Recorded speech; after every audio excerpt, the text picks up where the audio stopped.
Hi, hello, good morning. Welcome to my channel.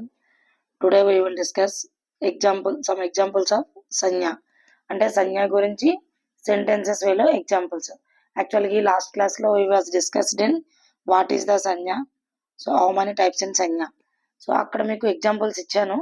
But అవి ఏంటి అంటే జస్ట్ వర్డ్స్ వేలో ఇవ్వడం జరిగింది. బట్ ఇప్పుడు ఇచ్చే ఎగ్జాంపుల్స్ ఏంటి అంటే సో మీకు సెంటెన్సెస్ వేలో వచ్చేటప్పుడు క్వశ్చన్ ఏ విధంగా ఉంటుంది. సో అలా మీకు అంటే ఇన్ కేస్ డైరెక్ట్గా సంజ్ఞ को पहचान कर लिखिए అంటే ఓకే లే అలా కాకుండా మీకు కంప్లీట్గా కన్ఫ్యూజ్ చేశారు అనుకోండి. ఫర్ ఎగ్జాంపుల్గా ఇన్మే से జాతివాచక సంజ్ఞ को पहचान कर लिखिए అంటాడు. అంటే ఏంటి ఇచ్చిన సెంటెన్స్లో ఇంక వేరే సంజ్ఞ కూడా ఉండొచ్చు. బట్ మనం మాత్రం జాతివాచక సంజ్ఞను మాత్రమే ఐడెంటిఫై చేయాలి. సో అలా ఐడెంటిఫై చేయాలి అంటే అది ఎలా అవుతుంది అనేది మీకు సో వర్డ్స్లో కాకుండా సెంటెన్సెస్ వేలో మీకు కొన్ని అంటే ఒక 2-3 సెంటెన్సెస్ చొప్పున నేను రైట్ చేసి పెట్టాను. అందులో మీకు ఇప్పుడు ఆన్సర్స్ ఎలా మనం ఐడెంటిఫై చేయాలనేది చెప్తాను. ఒకసారి చూడండి ఒకసారి. ఓకే, ఫస్ట్ వన్ చూడండి, జాతివాచక సంజ్ఞ. జాతివాచక సంజ్ఞ అంటే మనం ఏం చెప్పుకునే ఏదైనా ఒక జాతి గురించి చెప్పుకునేది అని చెప్పాం కదా. సో ఆ వేలోని మీరు దాన్ని మీరు ఐడెంటిఫైగా గుర్తుపెట్టుకొని ఇప్పుడు మనం వర్డ్స్ని వెతుకుతాం. చూడండి, ఫస్ట్ సెంటెన్స్ ఏమి ఇచ్చాను, రాధాకు సోనే కి చీజే బహుత్ పసంద్ హే.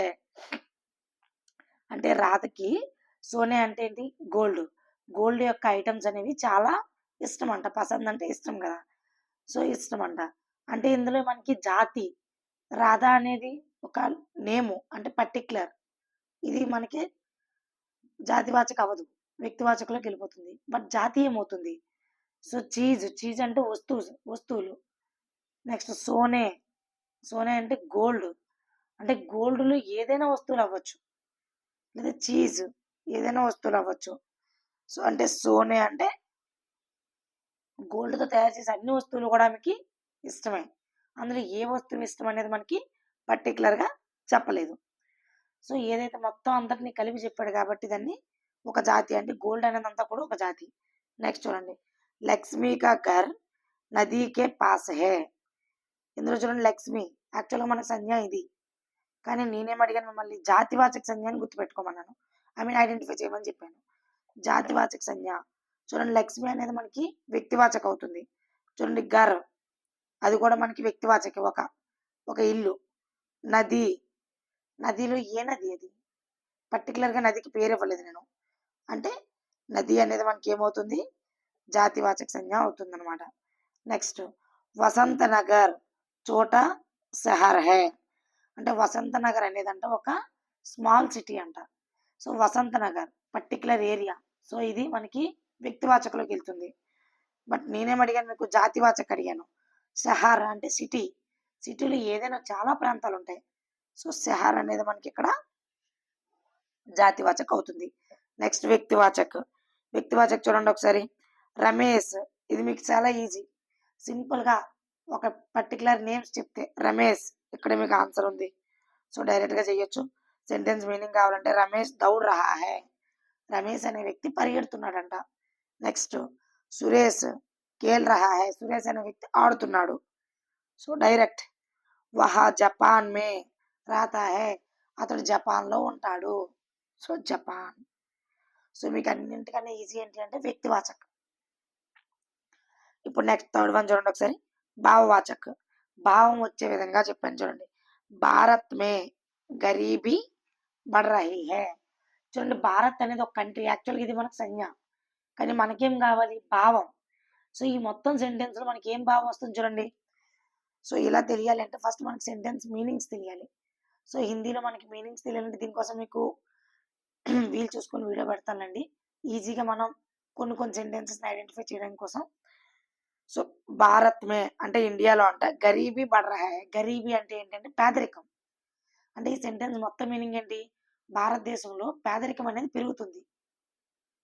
అంటే పెరగడం అనేది వర్క్, సో అది సంజ్ఞ కాదు. భారత్ అంటే పర్టికులర్ వస్తుంది కాదు, పేదరికం అంటే మెయిన్. సో దాని యొక్క భావం గరీబీ. నెక్స్ట్ మేరా బచ్పన్ ఖేల్ కుద్ మే బీతా. నా యొక్క చిన్నతనం అనేది అంటే ఆటపాటలతో సాగిపోయింది. ఓకే, ఇందులో చూడండి ఒకసారి, బచ్పన్ ఖేల్ కుద్ మే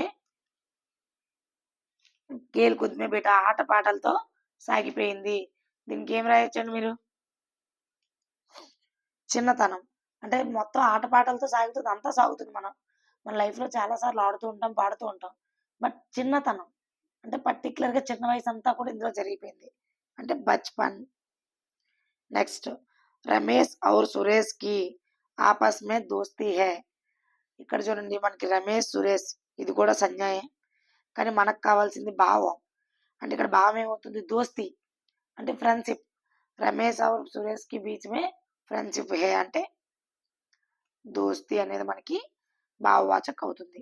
నెక్స్ట్ సమూహవాచక్. సమూహం అంటే ఏంటంటే గుంపుగా ఉండేది ఏదైనా కూడా సమూహం కదా! ఇక్కడ మీరే ఆన్సర్ చేయొచ్చు ఈజీగా. క్రికెట్ టీమ్‌నే వరల్డ్ కప్ జీతా. Cricket team. టీమ్ అంటే మీకు ఆల్రెడీ వర్డ్స్ ఇచ్చాను చూసారా అందులోనే ఉంటది. టీమ్. నెక్స్ట్ ముझे एक दर्जन केल సారీ वो एक दर्जन केला खरीदने हैं. అంటే ఏక్ దర్జన్ అంటే ఒక డజను. మనం డజన్ అంటాం కదండి 12ని. సో దాన్ని హిందీలో దర్జన్ అంటాం. సో దర్జన్ అనేది మనకి ఇక్కడ సమూహం. భారతీయ సేన విశ్వకి సబ్సే బడీ సేన హై. సేన ఇంకా ఆలోచించే పనే లేదు మనకి. సేన అంటే సైన్యం. So next last one but the least.